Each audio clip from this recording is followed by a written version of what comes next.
Hey, all right, Hey, there it hey, is. Joseph, good to see you. Good to see you, Keith. Sorry I missed you the other day. There was a miscommunication with. I was waiting for a Zoom link. I never got it. So I'm sorry I about like that. your Christmas tree. Oh, thank you. So, how's the day, Joseph? Uh, Not bad. Not bad. Staying busy. You know how it is. Wonderful, wonderful. So, Joseph, on November 26th, you released your debut solo album, Harder Truths. So, can you tell me a bit about the songwriting and production behind this debut album? Yes. Uh, so I got a lot of different guest collaborators on this record. Uh, Including Chris Daniele, formerly of the Acacia Strain, Chris Norris, formerly of Darkest Hour, Tim McMiller from Protest the Hero. I also got Buzz McGrath from Unearth, Doc Coyle from Bad Wolves, Justin Longshore Through the Eyes of the Dead, and Josh Gilbert from As I Lay Dying. They each wrote a song for me on the record. I also had my bass player and counterpart from Under Concrete Kings, which is one of my projects, came in and did some instrumental work on the introduction and an interlude, and he also Mhm. did some bass on some of the tracks as well. Um, and I had Freddie Velasco, also from the Concrete Kings, come in and do drums on the record as well. Uh, was there anything specific you wanted me to tell you about? Just Or any the concept and how you come up with this album. So, if you give me some input, it'd be amazing. gotcha. Okay. Yeah. So, it was kind of a fanciful idea while I was working on a lot of different stuff. I've released a lot of stuff over the past year and a half with Seeking Sirens and Sour Times and From Under Concrete Kings. Just it's been a really busy couple of years, and I kind of started on it as kind of like, well, wouldn't it be cool if I could go and do something like this myself Mhm. and make something like this happen, and it was just kind of like, well, let me start talking to people about it and asking people about it and just see if I can even put it together. And over time, it actually started to bear fruit and come together. And I was like, oh, I guess this is going to happen now. So that's cool. And as far as the concept was, I just uh, was feeling a lot of, very personal stuff at the time. And it came lyrically, it all came from a very dark place, from some very dark stuff that was happening in my life at the time. But I guess it kind of worked out because usually whenever I deal with dark things, I kind of throw myself into my work, and I had a lot of that to do. So and that was basically, the concept of it was, lyrically at least, that I guess the whole thing was that there's everybody has their own narrative, but the truth of the matter, the real truth is much harder to escape. Yeah. Um, and you can paint a picture on your wall of whatever you want to paint and make it look however you want to paint, but whatever's behind the wall is still going to be there, and that's the harder truth of it. It's like, and anybody that's smart enough to just walk around the wall and see, will know that it's not what you paint there. So Yeah. that's basically conceptually in a nutshell the record, I guess. Wonderful, wonderful, Joseph. And like you said, you brought in a lot of guests in this debut album. So, was there any particular reason for bringing a lot of guests into the album, or something that you had in your mind to bring these people in? Um, it just wound up being really interesting because some of them I had already known personally, and I've been fortunate enough over the years, with how busy I have been to get to know a few of these people, and so I was like, well, wouldn't it be interesting just to kind of like you know do it myself and put together something like this myself, and yeah, I don't know, I couldn't tell you exactly what the motivation was per se because I had a lot of different there was a lot of different motivators. And depending on my mood at the time, any one of those could be the one, you know. But yeah, I don't know. It wound up being kind of interesting because I wanted to use every tool in my toolbox, as it were, as far as being a vocalist was concerned. So I said I wanted to, try and touch all the different genres of, metalcore that I like, that I that I can do, and try and put them on one record, just because I thought it would be kind of interesting. Um, and that was basically it. Wasn't really, anything grandiose about it. It wasn't like, this big huge thing. No, it was just, look, this is going to be fun. Let's have some fun with it. Wonderful, wonderful. And talking about the album, it's an amazing work that you have created. This album, a great album, great to listen to, a different array of sound, and quite different from all the different bands around. So, how, as a person who brought this album, how do you feel about the outcome? Um, you know, I'm stoked on it. I'm stoked on it. It just, that from a personal standpoint of working with all these different guys and going, okay, do I have what it takes to hang with this guy on this type of song? And if you're good at what you do, you're always second guessing yourself of like, oh, am I good enough? Can I pull this off? Like, oh man, I better practice. I better like work on this. I gotta pull this off. I gotta get it. I gotta do it right. So like it was really cool to be able to to rise to the occasion for each artist, because they're all vastly different and their styles are vastly different. There's some post hardcore there, metalcore, hard, kind of beat down hardcore, deathcore. Like there's all sorts of stuff in there, and that was really the coolest accomplishment, was being able to hang with that particular artist and that particular sound, and swing in and make it look like I'd been doing it all along. Yeah. And that just the overall mix of it all was it was cool when I didn't get to hear the final masters for this record until a very few short weeks before it came out. That's how tight the production schedule ran towards the end.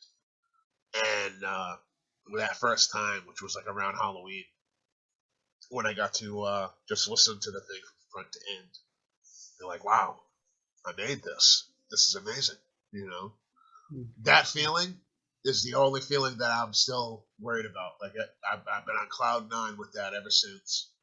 Just that feeling of like, wow, this is awesome. And that's basically it. My favorite thing about the record was being able to listen to it from start to finish, and just like hear all this come together and be like, wow, I did this. I made this. This is awesome. Amazing, amazing, amazing.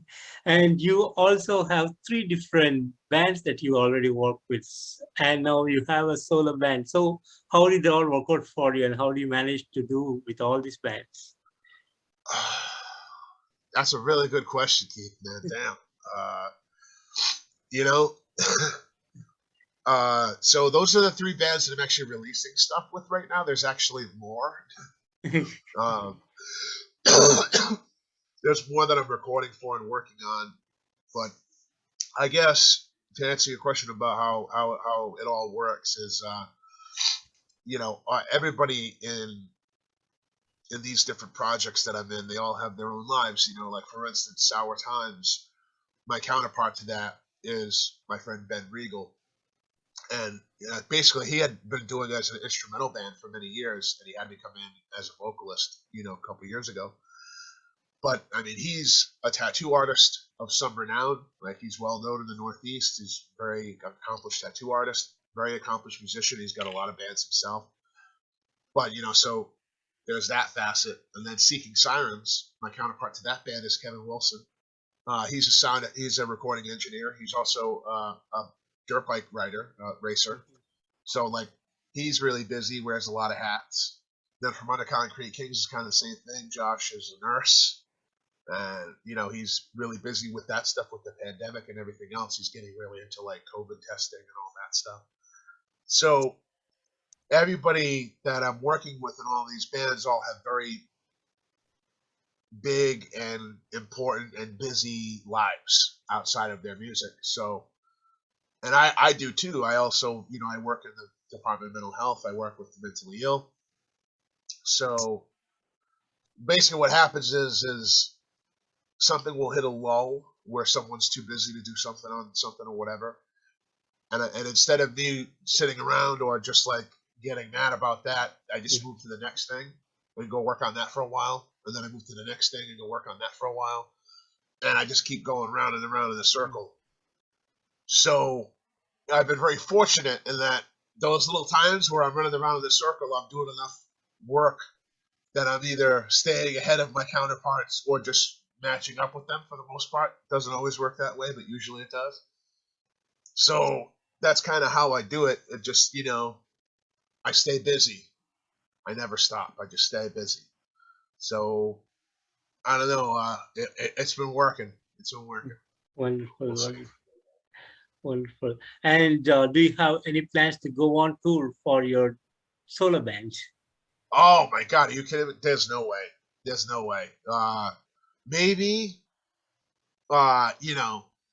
if I do get to go on tour with another band, I might be like, hey, can we play this or that song off of Harder Truths? Would you mind if we played this while we're out? Just so I can have the joy of playing them. That's a possibility.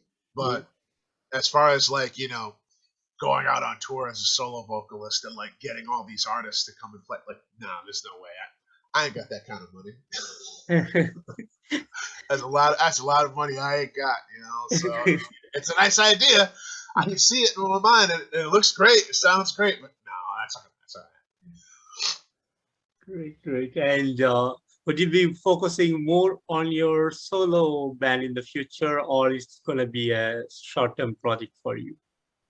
There wasn't really going to be a solo band at all. So it's one of those things where I'm definitely not going to be focused on it. Whether or not I continue to produce anything under my own umbrella, maybe. With the success that I've had so far, it sounds great. I could see myself doing it some more and doing some more stuff, but as far as it being in the forefront, no way. No way. I like the other projects that I'm working with too much, and I like working with people too much. Even though I worked with a lot of people on this solo record, it was still, by and large, it was my responsibility.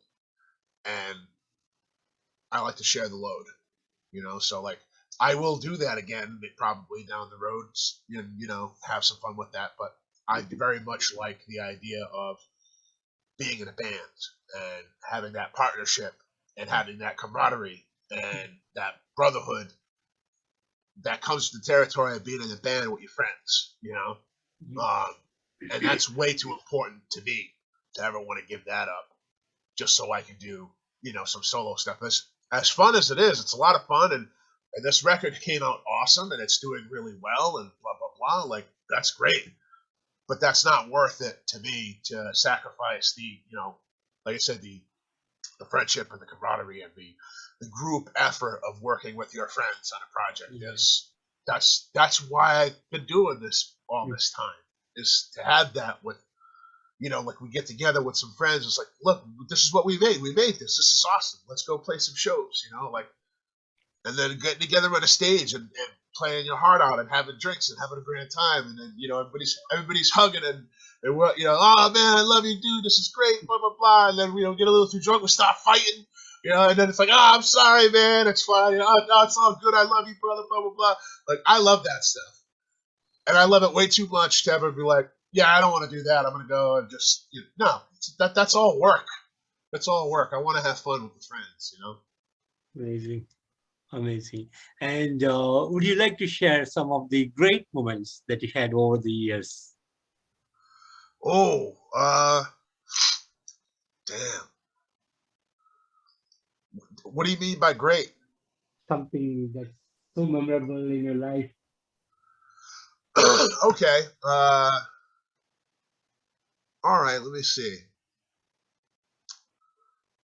I'm trying to think of something that's a good story, but not too inappropriate, because unfortunately a lot of my stories are very inappropriate things. I don't know.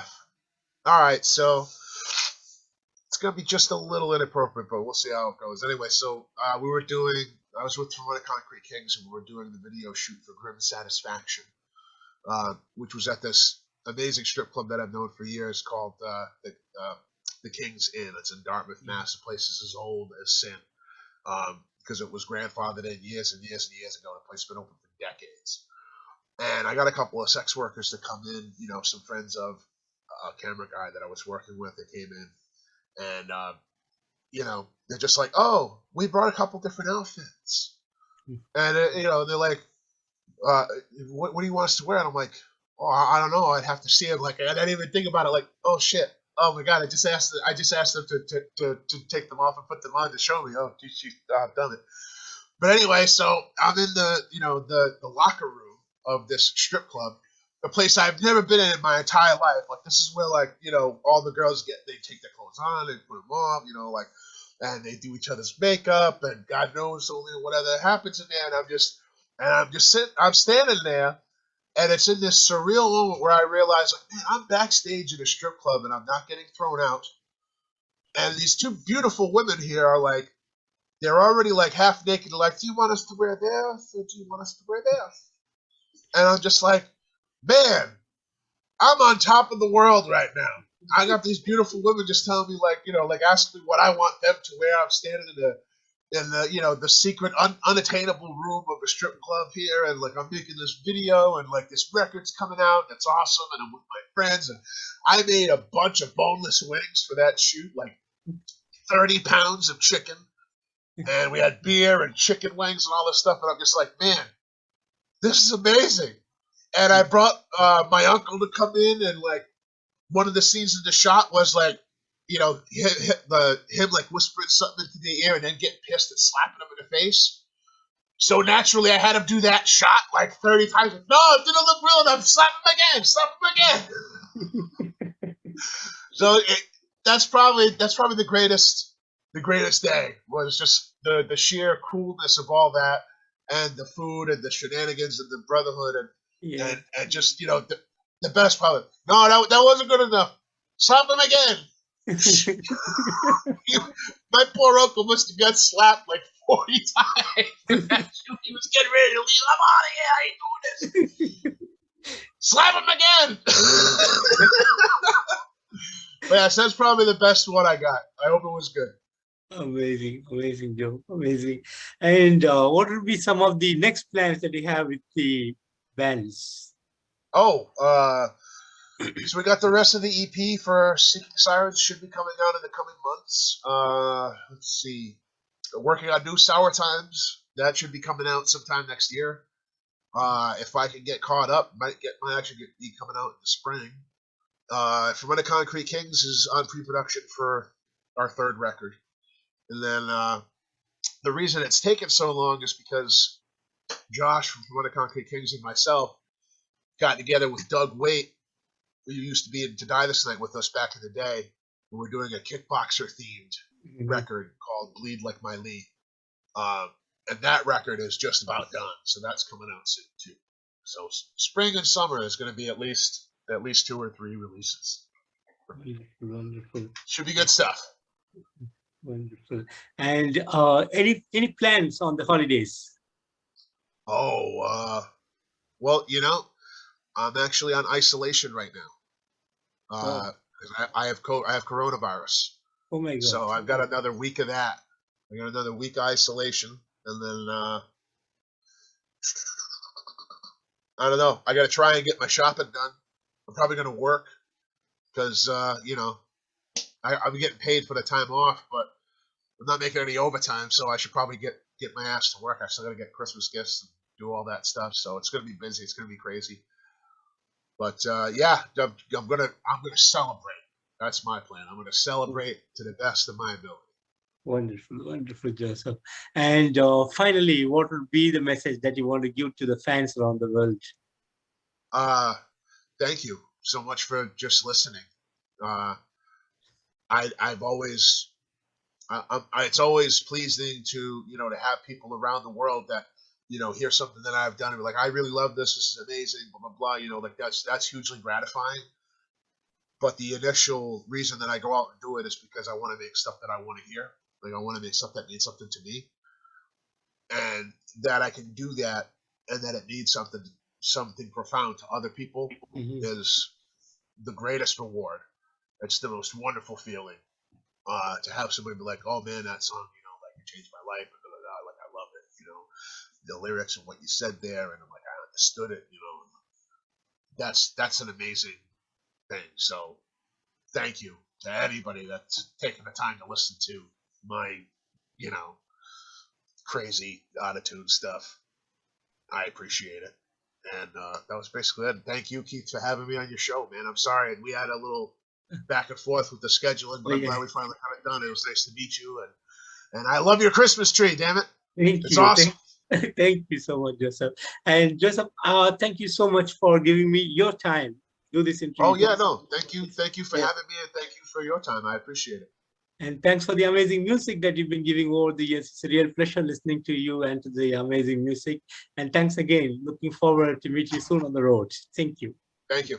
Thank you so much, Keith, and thank you for having me. Take care. Bye-bye.